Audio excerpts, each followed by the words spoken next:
Buenas a todos, estamos aquí otra vez, otro podcast más, ya es el cuarto. Cuarto. Cuarto ya. Como veis, no estamos otra vez en nuestro sitio habitual, estamos en otro sitio, Llevamos 2 de 2 ya. 2 de 2 fuera. Cambiando. 2 de 2 fuera. Hay libros aquí también, no es los mismos libros que nosotros tenemos, pero hay libros también. No, y muchos libros. Y hay muchos libros. Y nada, luego os contaremos dónde estamos, en casa de quién estamos, alguien bastante importante. Bastante, muy importante. Muy importante. Que en verdad en el título ya lo ven, pero Sí, pero bueno, es un secreto de esto. que ya nos explicará él sus cosas y nada, vamos a hablar un poco nosotros como siempre y Sí. empezamos Lo con de la siempre, entrevista. lo de siempre. ¿Cómo estáis, chicos? Bien. Bien, como siempre. Yo le iba a hacer una pregunta. Va, venga, Alfonso, va, venga. Será. Que tenía muchas ganas de hacérsela. ¿Qué se siente al ser del Madrid y cuando, y cuando marca gol, yo qué sé, Vinicius abrazar la televisión? Porque no puedes abrazar a nadie más, eres del Madrid. Un abrazo a la televisión, un abrazo a mi tío que es de Madrid. Guau, tío, Lo celebro. qué afición. ¿Tú a quién te abrazas? Pues no sé, yo estoy en el campo, voy al campo de Mestalla. ¿Y a quién tal. abrazas? ¿Y a quién abrazas? En la camisetita, ¿Y hombre, a quién enséñala. abrazas? Abrazo a mi pariente que está al lado. A tu pariente. Sí, Yo abrazo a mi tío. Hay más ambiente. Sí, hay más ambiente ahí. Sí. ¿Y qué sientes? Nada, se siente bastante bien. Ah, vale. Yo estoy contento ¿Y con las ser del 15 Madrid, y la las verdad. 15 Champions robadas? Sí, ¿Cómo las robadas. Si ya quisierais vosotros tener la mitad de un cuarto. Pero bueno, no, está bien, está bien. Bien. Yo entiendo que así hace el Valencia algunos, pero... Algunos, hombre, porque ese es el equipo de la tierra. Y no, y porque os gusta sufrir, os gusta no disfrutar de fútbol. No pasa nada, sí, no pasa nada. Espérate, que tenemos aquí uno que es del Madrid y del Atlético de Bilbao. Que no te creas ¿También que... eres del Bilbao? Dos pedazos de equipos. ¿Por eso te gustaba tanto a Duriz? Claro. Ah, amigo, ahora lo A entiendo mí me todo. daría vergüenza. Dos pedazos pero de bueno. equipos. Es que viniendo me dice, es que a mí me hubiera encantado que Aduriz estuviera en el Prime en la selección Es española. que Aduriz en su prime ha sido una Hombre, auténtica barbaridad. En el Valencia lo hizo muy bien. Por Pero cierto. eso no fue el prime de No, Aduriz. hombre, claro que sí. Que va, el prime de Aduriz fue en las últimas temporadas con el Bilbao. Bueno, ¿y tú qué pregunta tenías que hacer? Esa es buena. Voy. La misma que os hice hace poco, ¿vale? ¿Con qué preferís pegaros? Vale. A ver. Vale. ¿Qué preferís? Que cada vez que entres a tu coche A ver. te ataque un mapache de estos así pequeños, todo rabioso, ¿vale? O que te persiga un caracol, caracol mortal inmortal. el resto de tu vida. Si te toca, te mata. Se te persigue durante toda tu vida. O sea, tienes bastante margen para que no te toque nunca el caracol. Ya, pero pero si te descuidas, Si estás durmiendo... yo prefiero el mapache. sí. 100%, claro. Pegarte contra un mapache todos los putos días en tu coche. Sí, todos los días. Ojo, A ver, yo no me suelo subir al coche, así que... Bueno, tú cuando entres a tu casa. Ah, claro. Joder, si no tienes coche. Ostras, pero entrar a mi casa... Un mapache es un bicho así. Tienes más le- espacio en tu un casa. mapache rabioso, si tiene la rabia y te corta... Ya, tienes Igual más. la lías. Ya, ¿y si te muerde el caracol qué? ¿Qué prefieres? ¿Tener la rabia o...? El caracol morderte no te va a El caracol, morder. el caracol, si te toca, te mueres. Lo curioso de esto es que el otro día tuve esta misma conversación con un amigo mío, curiosamente, y no sabía que ibas a hacer esta pregunta, y él dijo, hay una solución, rodear el caracol con sal. Y ya está. También es verdad. También. puede ser. Pero seguro que hay alguna norma no escrita que no se puede Claro, hacer eso. 100%. Hombre, o lo metes en una caja. También. Fua, Sí, pero ¿cómo lo coges? como Si lo, lo puedes como lo tocar. toques, te mueres. Bueno, la pones en la caja así. Sí, bueno, sí, es Tío, verdad. una Caracol. caja de... Igual estamos subestimando al caracol, igual te quitea y te revienta. Puede ¿no? ser. quiteas. No, no, Y nada, pues vamos Nada, a pasar vamos a empezar ya, a lo sí. importante. Sí. Hoy tenemos aquí a Rafael Solaz. Ahora nos va a contar él un poquito. Es una persona muy importante de la ciudad de Valencia. Y ahora empezamos con él. Bueno, Rafael, muchas gracias por recibirnos en tu casa. Estamos aquí en Valencia. Y nos gustaría que nos contaras un poco para que la gente que nos ve sepa quién es Rafael Solaz. Bueno, pues un placer es mío, ¿no? Rafael Solaz, quiero decir, me han titulado de toda clase, me han titulado como bibliófilo, como escritor, como historiador, como documentalista, coleccionista, pues todo ese es mi mundo. Yo soy un poco de todo. Siempre digo que soy aprendiz de un poco y de todo, ¿no? O sea que, y ese es mi mundo, ese universo mágico a veces que me hace, pues, estudiar diferentes temas, pero todo relacionado siempre con los libros, con la historia popular. Me interesa mucho la historia popular, ¿no? No la de los grandes reyes, las grandes batallas, sino la sociedad en sí.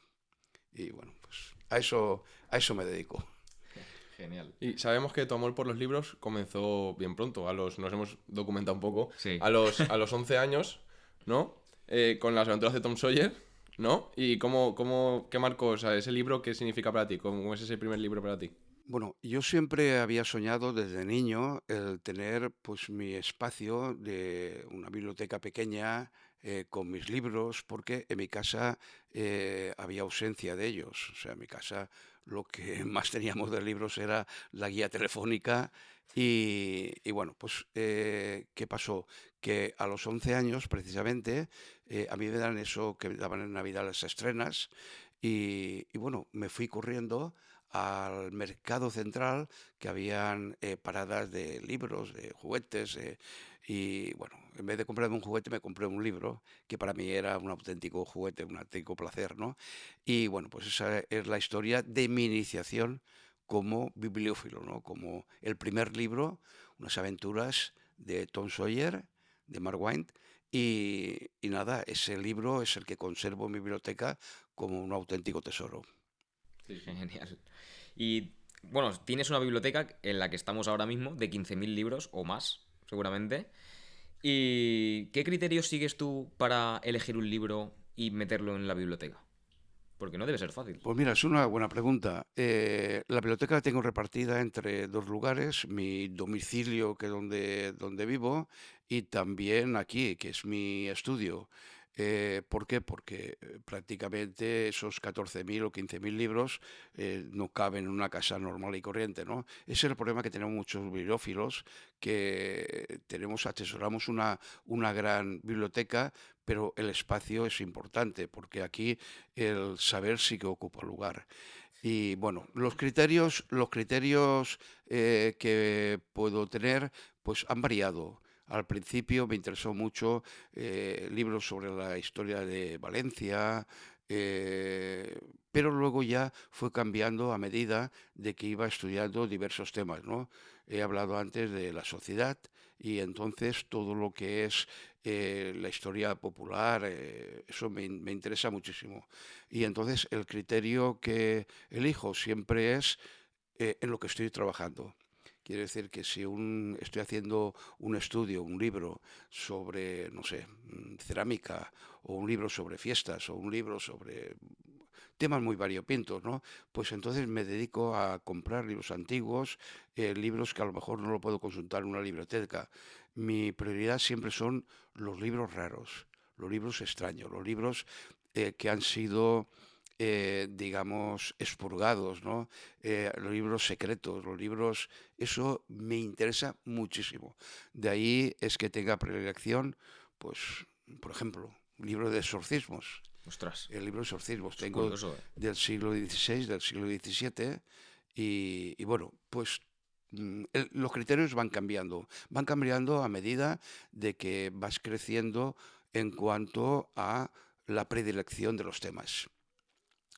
Sí, ese es, Es muy curioso, la verdad. eso es muy curioso, sí.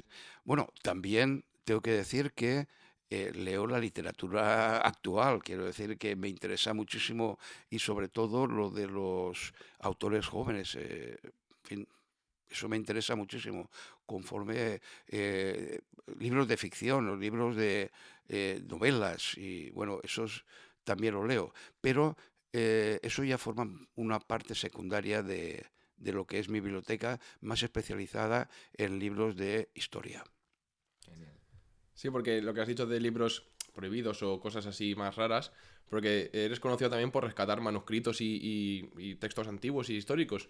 ¿Qué se siente al tener en tus manos un pedazo de historia así que parece que está ya olvidado, pero lo tienes tú en tus manos para rescatarlo? ¿Cómo qué se siente eso? Bueno, pues efectivamente, efectivamente voy en búsqueda de esos libros que están perdidos en el tiempo y en la historia. Los manuscritos, por ejemplo, son libros que son únicos, a no ser que sea una copia, pero eso sí que siento una emoción de recuperación.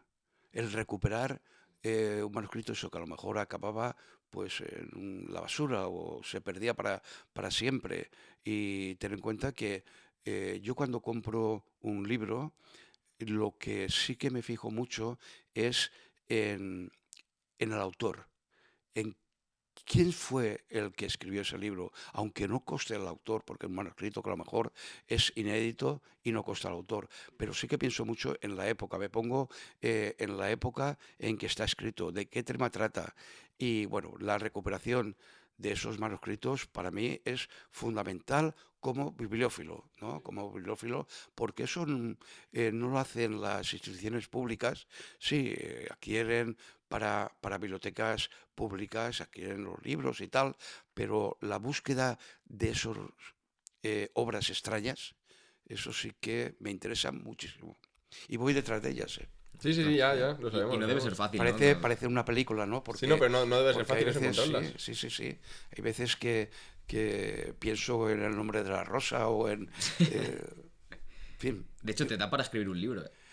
Sí, hay veces que sí, porque tengo anécdotas muy interesantes respecto a la búsqueda de libros, porque hay veces que voy buscando una cosa y te encuentras otra. Sí, sí. Y eso Jolín. me emociona. Qué guay. Bueno, cuéntanos alguna de esas anécdotas, vaya, que estás... Cuéntanos alguna, Sí, va. ya que estamos. ¿Alguna que se pueda contar? Bueno, una anécdota, por ejemplo, tengo muchas, pero sería que voy a una casa, una señora, en un trastero, en un porche que tenía allí, los libros de su marido, y me dijo, mi marido tiene libros de cómicos, en fin, de risa y de no sé qué y tal, y cuando yo empiezo a abrir unas cajas que las tenía medio ocultas y los libros forrados para que no se vieran su contenido, pues eran toda una colección impresionante de libros eróticos. Y eso fue un inicio importante de una parte de biblioteca que se llama la Infernet. La Infernet, entre los bibliófilos, son aquellos libros prohibidos o aquellos libros eróticos o aquellos libros perseguidos, una especie de libros malditos. Bueno, pues esa parte de libros que yo compré a la señora no sabía ni lo que tenía, ¿eh? Pues fue muy importante para mí. Fue un descubrimiento. Esto es una anécdota. Voy a contaros muchas, ¿no? Pero bueno, hay veces que nos llevamos sorpresas, no porque a lo mejor la gente no sabe el valor, pero yo sí que le doy el valor que requería de esos libros que precisamente han sido el germen, el Infernet ha sido el germen de una reciente exposición en la NAU, en la Universidad de Valencia. Sí, sí, me lo han entregado hace poco. Pues ese momento fue muy importante para mí porque era la labor de muchos años de búsqueda de esos libros. Sí, sí. Y Rafael, has dicho alguna vez que Valencia es una gran puerta. ¿Qué significa eso para ti? Sí, Valencia es una gran puerta porque, o sea, considero que somos mediterráneos. Vamos a ver, somos una puerta abierta al mundo y ha prevalecido durante muchos años ese concepto de Valencia abierta al mundo.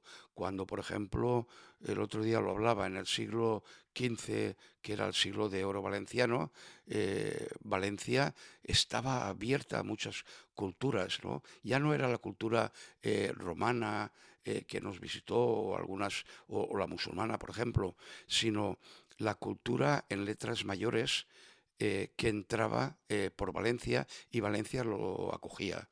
Entonces, ese concepto de Valencia es una ciudad abierta porque somos abiertos, somos mediterráneos.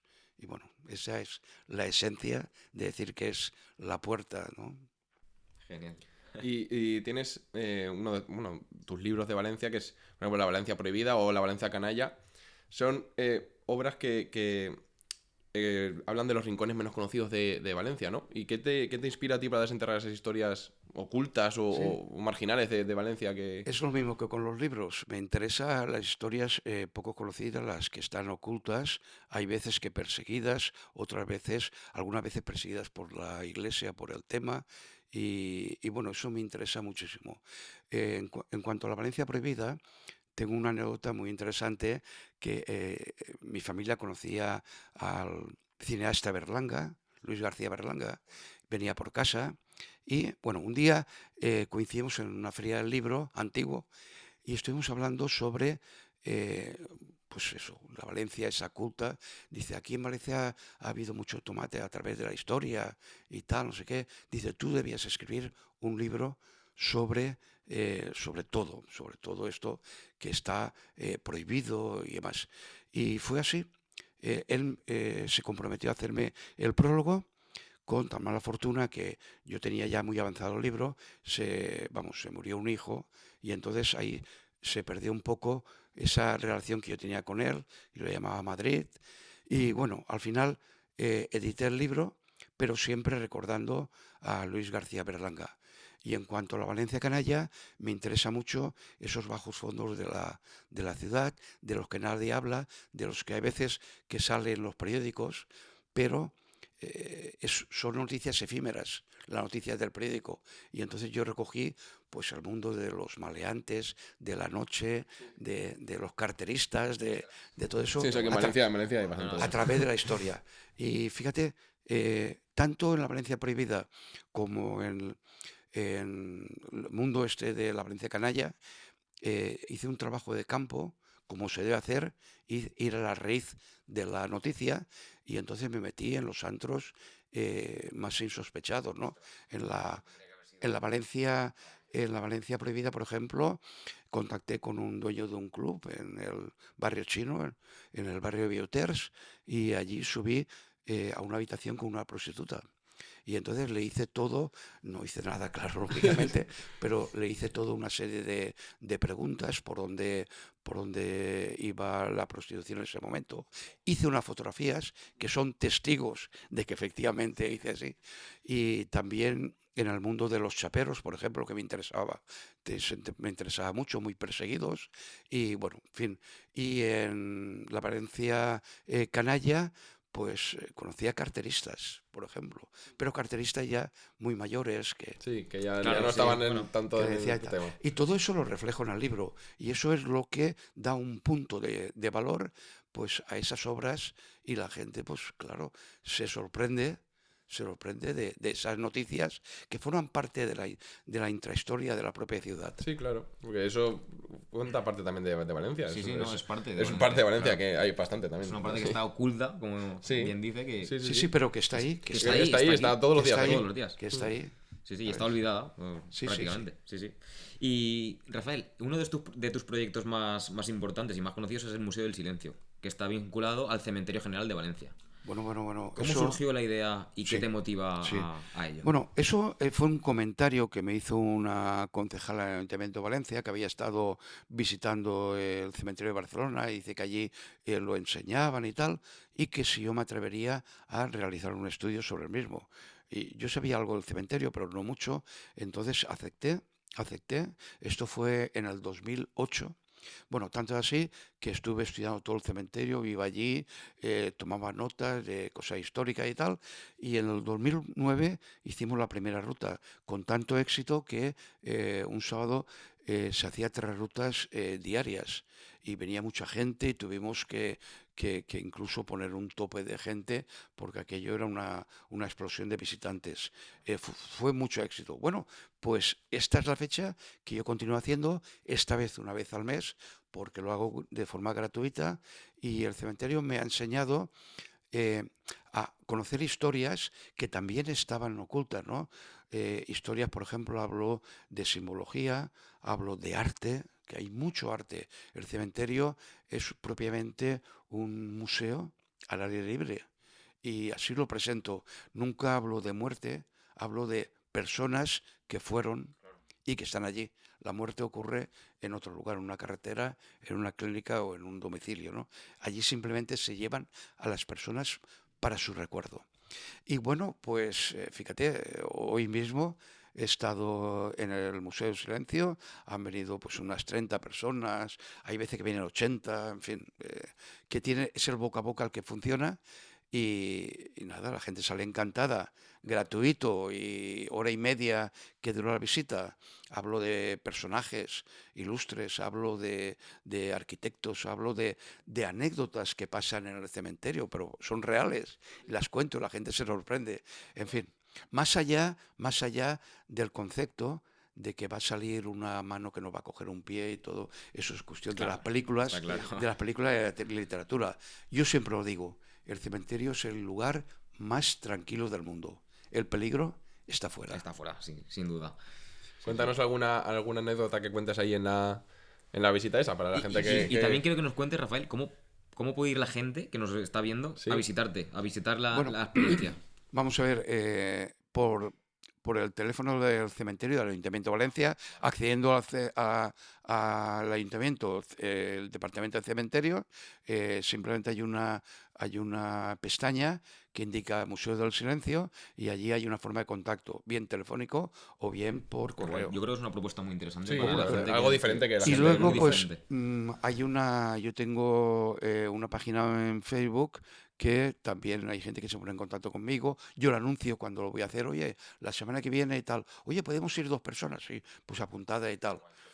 O sea que esa es la forma. Y anécdotas tengo mucha de risa, que la gente se ríe y a mí me encanta que la gente se ríe en el cementerio. Por ejemplo, una señora que viene que me dijo, oiga, mire, yo ya he comprado mi nicho en mi pueblo. Ah, bueno, pues nada, encantado. Dice, no lo he comprado arriba del todo porque hay goteras. Dice, ni bajo del todo porque hay mucha humedad y es malo para los huesos. Esto que parece un chiste, Sí, sí, sí. fue verídico. Esta señora me lo estaba diciendo De verdad, convencida, claro. con toda... Luego hay otras veces que digo, oye, me dirijo a todos los asistentes y digo, ¿habéis tenido problemas para venir aquí al cementerio? ¿Habéis encontrado el lugar y tal? Sí, sí, no ha habido problema y tal. Digo, nunca poner el GPS cuando vengáis con el coche, porque si no, saldrá una voz que os diga, ha llegado a su destino. La gente se ríe. Claro.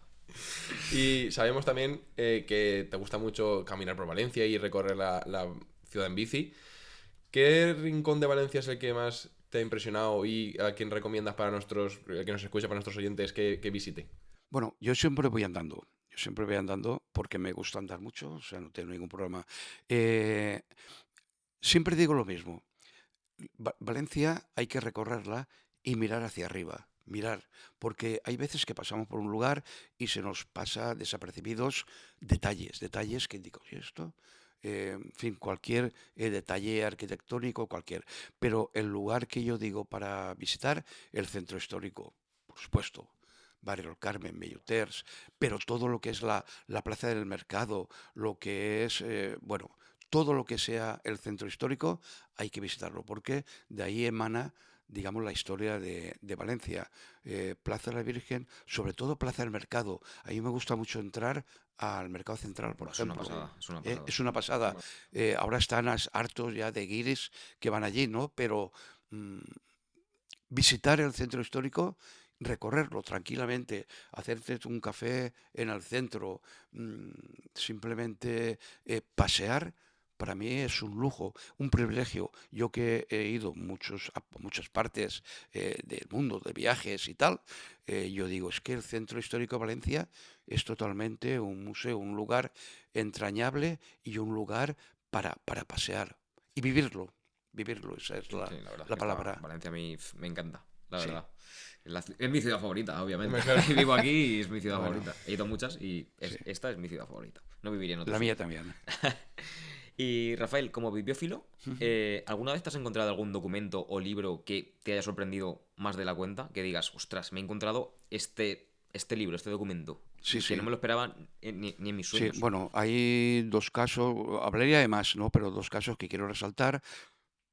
Uno es que me encuentro el dietario de Pablo García, escrito en 1800, un manuscrito, está firmado por él y lo había visto citado en muchas historias, pero no sabía ni dónde estaba, ni quién lo tenía y tal. Bueno, pues su anterior propietario falleció y yo lo compré sin saber lo que compraba, pero cuando lo tuve en mis manos y vi que era el dietario manuscrito, que él cuenta cosas que pasaban en Valencia. Por ejemplo, cuenta lo del barbero asesino de la calle Cerrajeros. Todo eso lo están costando ahora los guías en Valencia. Y yo Claro. tengo el manuscrito original. Eso es una pasada. Pues eso fue un encuentro importante, ¿no? Otro manuscrito que yo le di mucha importancia era de un tal Viñeque, que viene aquí a Valencia también en 1819, y entonces describe las fiestas que se hacían aquí. Y entonces describe uno de los primeros relatos con detalle de una falla de una falla. Y bueno, pues eso también ha sido muy utilizado por los historiadores para ver esa Valencia de 1819. Estamos hablando de 200 años. Sí, sí, sí, que es no, una que no es barbaridad. poco. Es Y una bueno, barbaridad. pues cuando encuentras una cosa así te emocionas porque sabes la importancia y sabes que eso no se ha perdido y que tú lo has recuperado. Claro. Y en 2023 fuiste nombrado hijo predilecto de Valencia. Que Que no es flipas, poco. ¿eh? ¿Cómo viviste ese reconocimiento? ¿Y qué fue para ti? Bueno, ese reconocimiento pensé con mis padres porque yo tengo que decir que no tengo una formación académica, no tuve oportunidad de estudiar un estudio superior y tuve que trabajar a los 16 años y entonces en ese momento pensaba con mis padres ya no están, pero pensaba, digo, si me hubieran visto en este momento ser elegido eh, la persona más importante o el reconocimiento más importante que puede dar una ciudad como hijo predilecto, pues vamos, yo lloraba pensando con mis padres. Bueno, eso fue para mí lo más importante que me ha pasado en la vida en cuanto a reconocimiento, ¿no? Y simplemente eso, pensaba con mis padres cuando estuve allí ante todo el público que había, todos aplaudiendo, dándome el pergamino que era hijo predilecto. Yo no me lo creía, pero bueno, para mí fue muy importante. Y eso es fruto de una labor. Al final, lo que da fruto es si tú estás trabajando en una causa, al final pues se reconoce de una forma u otra. Habrá gente que lo habrá hecho mucho mejor que yo y no ha sido reconocido. Y eso es injusto, pero bueno, es la vida. Sí, cuando tú al final te labras tu camino, tú, lo que es algo que es importante para ti y te gusta hacerlo, pues al final se te reconoce porque haces las cosas bien y Claro. pues es un reconocimiento. Pues, Sí, la Es que verdad. yo ya además está. disfruto. Es que Claro, por eso que si disfruto, es una Y cosa además, que tú disfruto disfrutas con mi haciéndolo, trabajo. Y bueno, pues eso para mí fue muy grande y que lo llevo con orgullo. También he pensado en mi familia, ¿me entiendes? Porque mi familia es muy importante en cuanto que estaban allí y bueno, estábamos Buah, es normal, muy es una emocionante. barbaridad, la viviendo el verdad. momento Muy de una emocionante forma todo. emocionante, sí. Y Rafael, ¿cómo es un día típico en tu vida? ¿Tienes algún ritual para Sí, escribir o algo sí. por el estilo? Mira, me encanta también esa pregunta porque hay mucha gente que no sabe de mi vida. Vamos a ver, un día típico mío, por ejemplo, suelo levantarme antes de las 6 de la mañana. Siempre lo he hecho cuando iba a trabajar, mi trabajo y tal, pero ya a las 6 de la mañana comienzo ya a preparar el día o el café, en fin, comienzo a preparar el día, miro el correo, que contesto porque tengo muchas consultas y me pongo un orden de trabajo y esos primeros momentos de la mañana, cuando todo está que sale a la luz primera y tal, es cuando más productivo estoy. O sea, yo no me llames a partir de las 10 de la noche porque no me encontrarás, porque estoy ya medio groggy, ¿no? Pues ese, digamos, un ritual metódico de trabajo es el que tengo. Ocupo toda la mañana pues en hacer mis cosas, mi trabajo, pues por la tarde a lo mejor voy a ver actos, presentaciones, pero lo que es trabajar en sí, suelo hacerlo por la mañana y muy temprano, muy temprano. Me va muy bien, ¿eh? Me va muy bien. Pues sí, es lo mejor, Sí, levantarse Sí. temprano y hacer y cosas es lo aprovechar mejor. el Fíjate, día.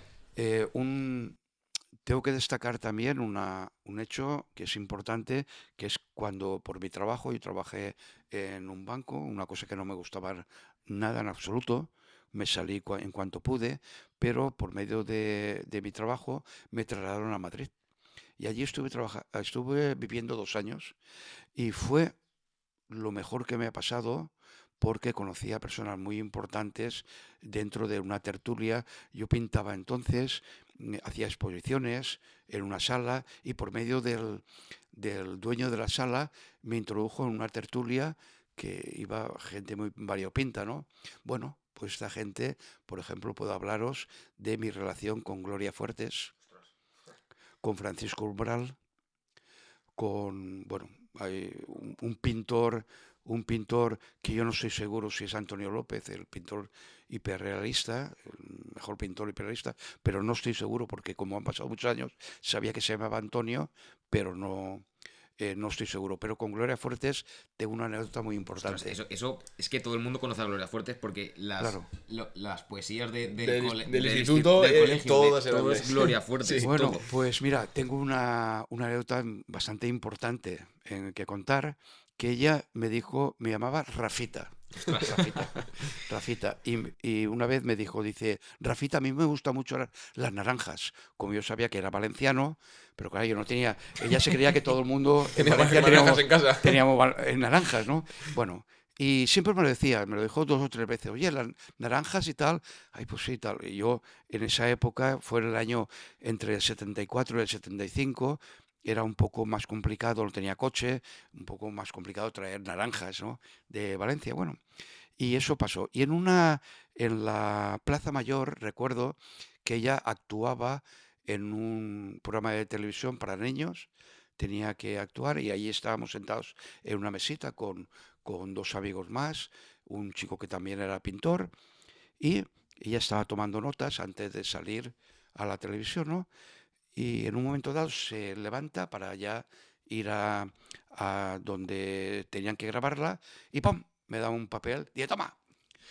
Y yo me quedo. Y era una poesía dedicada a mí. Ostras, Hola. qué guay. La tengo, ¿La tienes? la Ostras, tengo. ojo, La voy a decir porque es una poesía muy corta que tiene que ver con lo que ella siempre me pedía. Dice, hay naranjas de Valencia y naranjas de la China. Hay naranjas que sin pelarlas todas se mondan de risa. Ostras, qué Como guay, diciendo, qué pasada. oye esto. Y bueno, eso fue muy importante para mí. Luego me trasladé a Valencia, llegué a enviarle un basquet Sí, naranjas. de naranjas y lo agradecí mucho a través del dueño de la galería. Yo no tuve contacto con ella porque entonces no existían los móviles, por ejemplo, pero yo sí que tuve durante mucho tiempo el teléfono de su casa.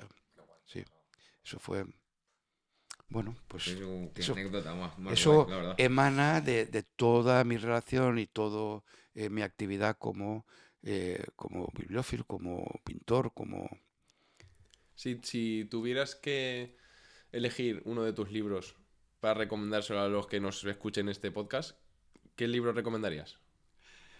De los tuyos, ¿eh? De los tuyos, sí, de los Sí, tuyos. sí, eso es muy difícil, pero por ejemplo uno de los más entrañables para mí fue El Carmen, el libro del barrio Carmen, un libro grandote, inmenso, que yo no sé si está a la venta o ya se ha agotado, ¿no? Pero ese libro hay una parte autobiográfica, porque tengo mucho que decir respecto al niño que fui, cómo jugábamos en la calle, tal, y ahí es muy importante. Es un libro grande con mucha información sobre el barrio del Carmen y bueno, pues ese libro lo recomendaría, ¿no?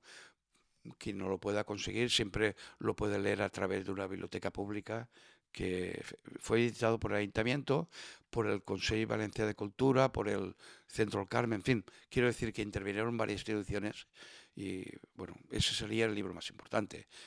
La Valencia Prohibida, por ejemplo, pero también, ¿no? Pero ese, el Carmen, Qué guay. el Yo tengo que Carmen. decir que el Carmen es mi barrio favorito. O sea, vivo cerca y además es mi barrio favorito. Y entonces me lo voy a leer Sí. 100%. Bueno, te voy a Hay, decir, lo tienes que Me lo leer. voy a leer, Hay a seguro. veces un desconocimiento sobre los límites de lo que es el barrio del Carmen, porque hay veces que lo integran también en el barrio del Mercat o en el barrio de no sé qué y tal. El Carmen tiene unas limitaciones exactas que son las limitaciones históricas, pero también administrativas. Y bueno, pero lo que es el Carmen puro, en fin, yo que lo he vivido el- cuando aparecieron los primeros PAF, por ejemplo, cuando se reunían los artistas de la Escuela de Bellas Artes.